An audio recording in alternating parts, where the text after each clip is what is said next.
Greetings. Today we continue our study of the book of Revelation. We're looking at further evidences of the rapture, part 1. This is session number 3 today.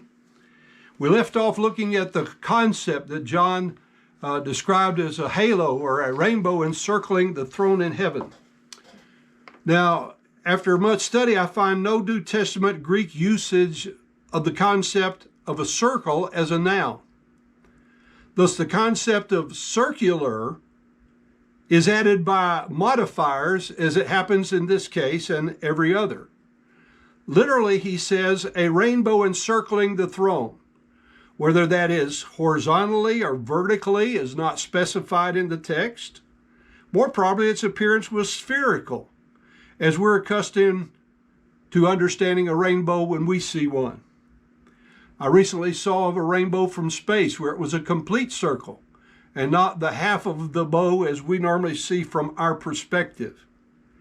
This encircling rainbow is said to have been in its appearance like unto an emerald. If the halo of tradition is in view, then it's noteworthy that it is the sole property of the throne,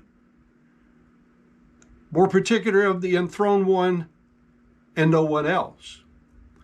Someone has suggested that the stones used in the description symbolize the characteristics belonging to the one sitting upon the throne, God the Father.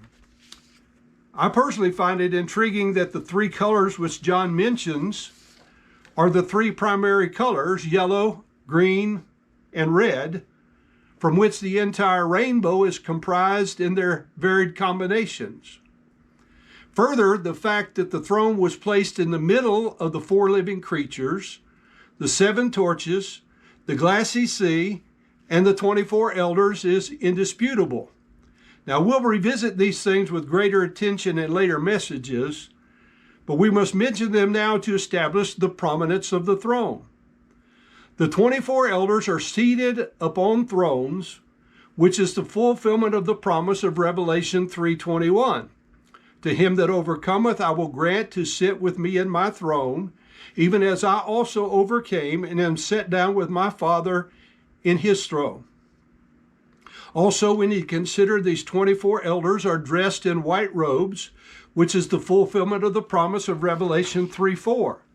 Thou hast a few names, even in Sardis, which have not defiled their garments, and they shall walk with me in white, that is, in white robes, for they are worthy. Further, these 24 elders are wearing crowns upon their heads, which is the fulfillment of the promise of Revelation 2:10.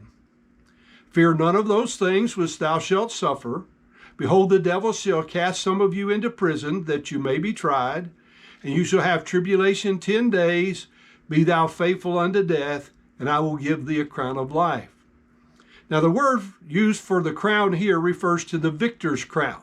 Strong's 47:35, the Stephanos, versus the royal crown, which is Strong's number 1238, which is our word diadem.